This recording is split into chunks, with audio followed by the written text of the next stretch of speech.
मित्रों नमस्कार। आज हम चर्चा करेंगे।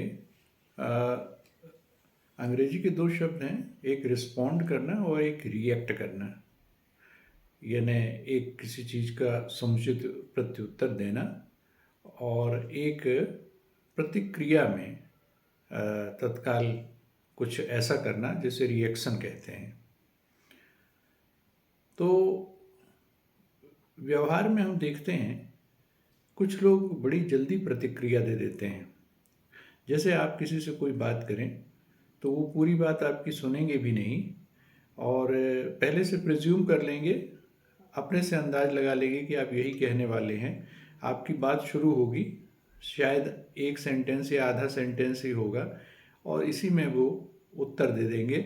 और उनका उत्तर कुछ ऐसा होगा कि जो आपके असर्शन का, आपके कथन का, आपके स्टेटमेंट का विपरीत होगा, उससे विरुद्ध वो उत्तर देंगे।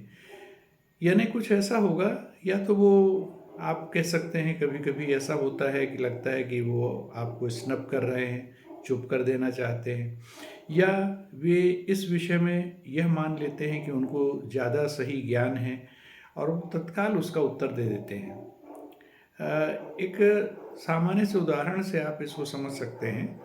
जैसे एकदम गर्म तवा है, तवा के अंदर मतलब काफ़ी हीट है और उसमें एक पानी की बूंद आप डालें तो उस पानी की बूंद को तवा अपने ऊपर फैलने भी नहीं देगा, उसमें बिखरने भी नहीं देगा, तत्काल ही उसे वाष्पित करके एवोपरेट करने की कोशिश करेगा और वह एवोपरेट हो भी जाएगी और वह वहाँ पर बूंद बिखर नहीं पाएगी तवे में। एब्जॉर्ब होना तो बहुत दूर की बात है।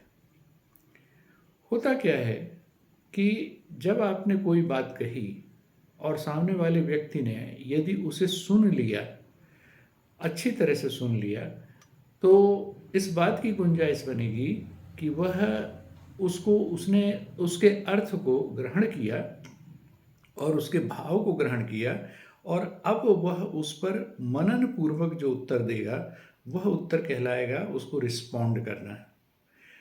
तो हमें रिस्पॉन्ड करना चाहिए, कोशिश ये करनी चाहिए कि हम हमेशा किसी की भी बात को, किसी भी डायलॉग में, चाहे वह अपने परिवार में हम करें, चाहे अपने छोटे बच्चों से करें, चाहे अपने बड़ों से करें, किसी से भी बात करें, तो हम रिस्पॉन्ड करने की कोशिश करें, रिएक्ट करने की कोशिश ना करें। तो हमारा उत्तर यह भी संभव है, देखिए, कि जब हम रिस्पॉन्ड करने की कोशिश कर रहे हैं तो संभव है कि हम सामने वाले की बात के विपरीत भी कथन कर सकते हैं या उसकी बात का खंडन भी कर सकते हैं यदि वह समुचित रूप में बौद्धिक दृष्टि से हमें सही नहीं प्रतीत होती। लेकिन उसमें हम अत्यंत विनम्रतापूर्वक अपनी बात कह सकते हैं बगैर इस बात का खंडन किए कि जो सामने वाले ने बात कही है वह गलत है, बिना उसकी गलती को उकेरे, बिना उसके विषय में कोई निषेधात्मक बात किए भी उसके विपरीत अपनी बात को सहजता एवं विनम्रता से, विद ऑल ह्यूमिलिटी, पूरी विनम्रता के साथ हम व्यक्त कर सकते हैं। यह होगा सही ढंग से रिस्पॉन्ड करना और इसका असर यह होगा कि वह व्यक्ति भी हमारी बात को सुनेगा, समझेगा और यदि उससे ऐसा लगा कि शायद उसकी बात उतनी सही नहीं है तो वह आपकी बात को स्वीकार भी कर सकता है। इस बात की भी संभावना है। लेकिन यदि आप रिएक्ट करते हैं तो इस बात की संभावना बिल्कुल नहीं रहती। और रिएक्ट करने में यह भी होता है कि कभी कभी होता क्या है, हम अपने से सोच के बैठे होते हैं कि हमें तो इसकी बात का खंडन करना ही है। कई लोग ऐसा करते हैं कि अच्छा इसने ऐसा बोला, इसकी बात का तो खंडन करिए, तो इस प्रकार का व्यक्ति ही नहीं है, इसे भला यह कहने का हक कहाँ है। और तो ऐसा नहीं है। कोई भी व्यक्ति, कोई यानी ऐसा अनाचारी व्यक्ति भी हो और वह अगर कोई अच्छी बात कह रहा है तो उसे ग्रहण कर लेने में या उसे समझ लेने में कोई नुकसान नहीं है। आप इस प्रकार के उदाहरण अपने इतिहास में और पौराणिक कथाओं में भी देखेंगे, जहाँ दैत्य और असुर प्रकार के व्यक्ति भी कुछ ऐसी बात कहते हैं जिसे दूसरों ने स्वीकार किया है या कम से कम उस पर विचारार्थ उसे स्वीकृति प्रदान की है। तो कम से कम हम विचारार्थ तो उसे स्वीकार करें। इसके लिए सबसे पहले जरूरी होगा लिसनिंग, सुनना, श्रवण करना और फिर उस पर मनन करना और फिर उसका उत्तर देना। ये है रिस्पॉन्ड करने का सही तरीका।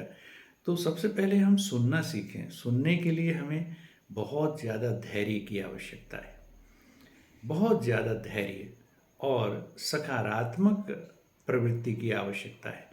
जब हम सकारात्मक होंगे तो हम सामने वाले की बात को सुनने के लिए तैयार होंगे। तो अंदर से तैयार हों, ऐसा नहीं कि सिर्फ ऊपर से दिखाना है। अंदर से हम यह मान के चलें कि सामने वाला अगर कोई बात कह रहा है तो वह चाहे हमसे छोटा हो, चाहे हमसे योग्यता क्रम में कम हो, लेकिन इसके बावजूद हो सकता है कि वो कोई इतनी अच्छी बात कहने वाला हो।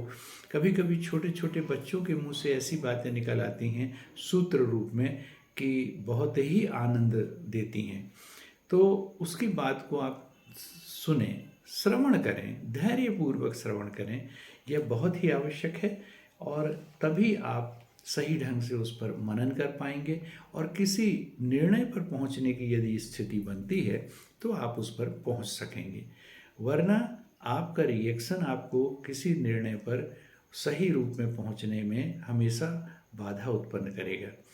तो कभी भी रिएक्ट ना करें, क्योंकि रिएक्ट करना आपकी एक प्रकार की भावनात्मक स्थिति है, एक आपकी भावनात्मक कमजोरी है जो आपको बौद्धिकता के पथ पर रोड़े खड़ी कर सकती है, रोड़े ला सकती है।